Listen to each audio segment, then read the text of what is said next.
Okay guys and girls, so as you can see I've done away with the fuel regulator now. I don't need that. The reason why is because I've got that swirl pot on instead. Now the thing that gives me all the problems on this, like I said before, is the fact the fuel hoses on this car are so small. They are really small for that big pump.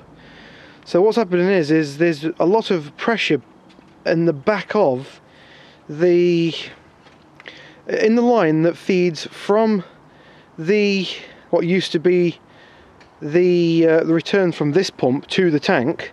That's a very thin pipe. It's only about the thickness of a brake pipe. It really is thin.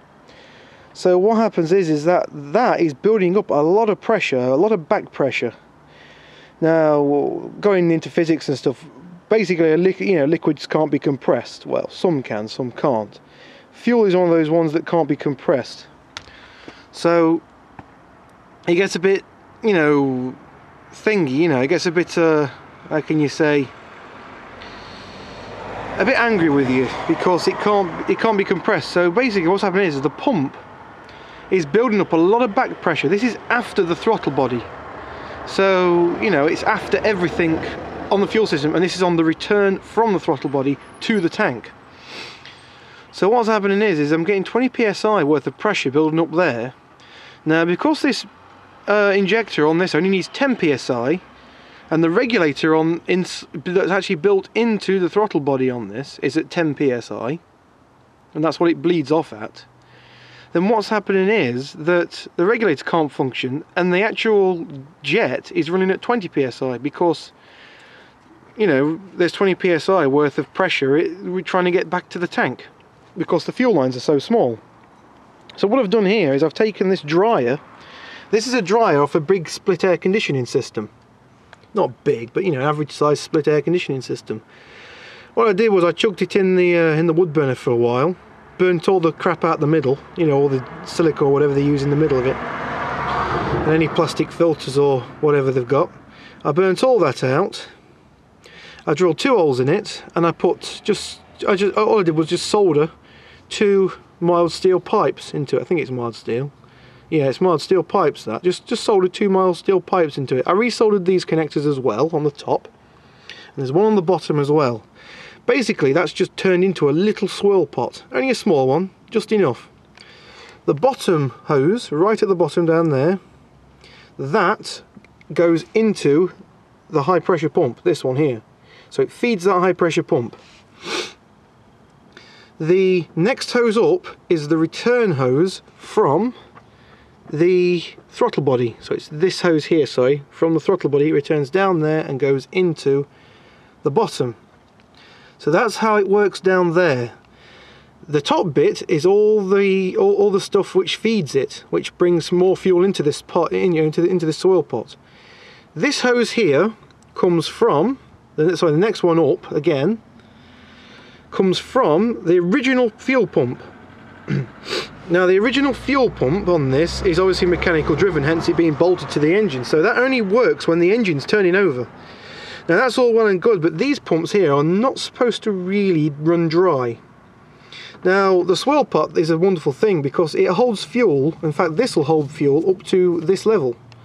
If I can show you, up to this very top pipe here, because that is the return pipe that goes back to the rear fuel tank. The fuel tank in the back. So the fuel in this should remain at a constant level, meaning that it's got all that fuel there to play with, while the engine's obviously re-priming all this back again. As you can see, I've got plenty of fuel in the system now. Oh, excuse me, I'm still recovering from that bloody cold. It's not pleasant. And where was I?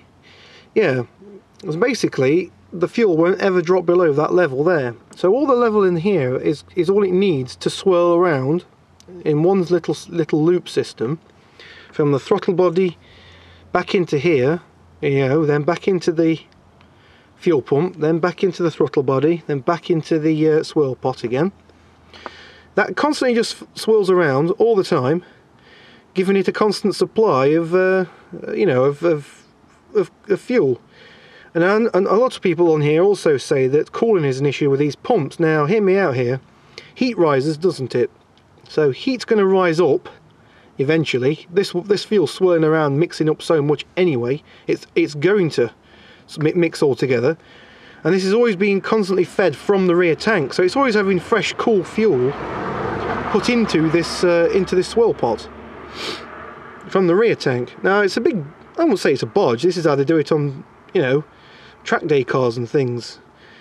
And I'm pretty sure it's reliable. It's as reliable. Well, I don't think that fuel pump would ever die, the mechanical one.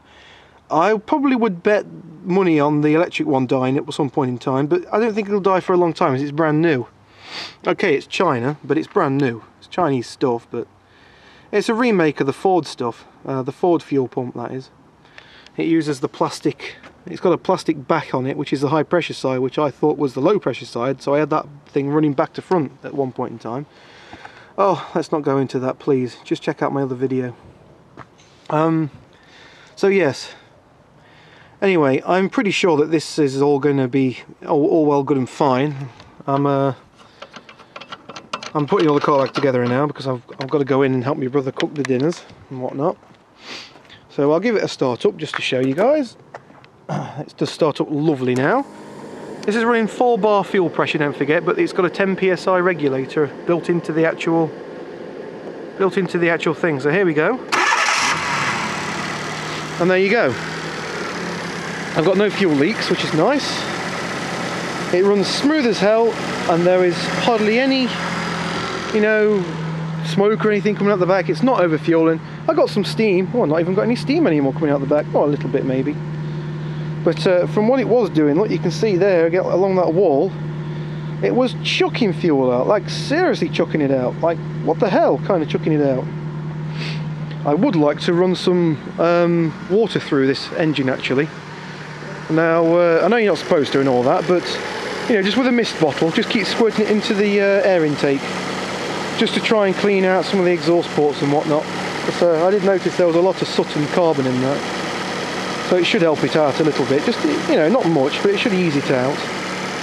This engine's ready for another clean. It's getting a bit mucky. It's not bad though. It's had a recent oil change, so that's not bad. The filters were changed, so the air filter wasn't changed because that still looks pretty good, but the fuel filter was changed. And obviously now we're running electronic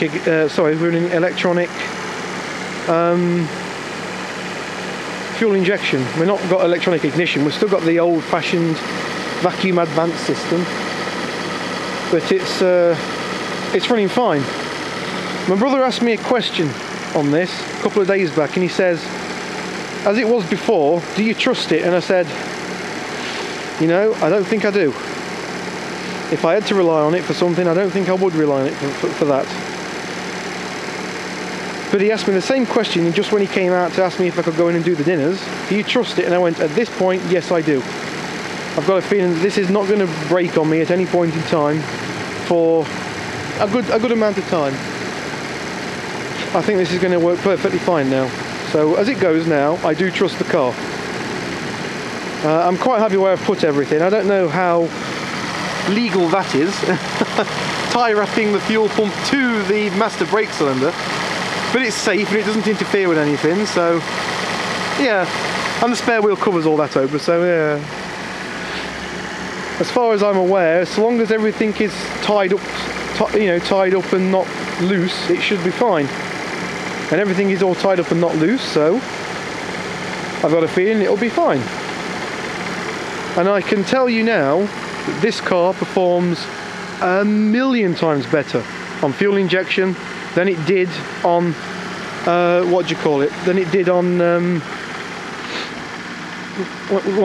it did on the old carburation system. I've got some fog in my lamp, look. That's not nice. That one's clear, that one's not. I need to silicone them all up. I actually need to wire them up actually. When I put the thing on, it packed up. But anyway, there you go guys and girls. This fully works now, so That's all well and good. What fuses have I got in that now? I bet I don't need that fuse in there. Yeah, it was getting that bad. It was blowing 15 amp fuses. The fuel pump was, because it was under that much stress. Trying to regulate that fuel pump down to 10 psi, not good. But now, because it's all running as it should, the fuel pump runs at pretty much constant pressure. Sorry, you know, 60 psi, but the throttle body just takes what it needs out of that 60 psi. As you can hear, it's running fine. I'm happy with it. So yeah, there you go. Anyway, guys and girls, I'm going to go in now. I've got to go and help my brother out. I've got to do some bit of tidying up out here. I'll catch you all in a bit. Peace out, and thank you very much for watching. Catch you on the next video, guys and girls.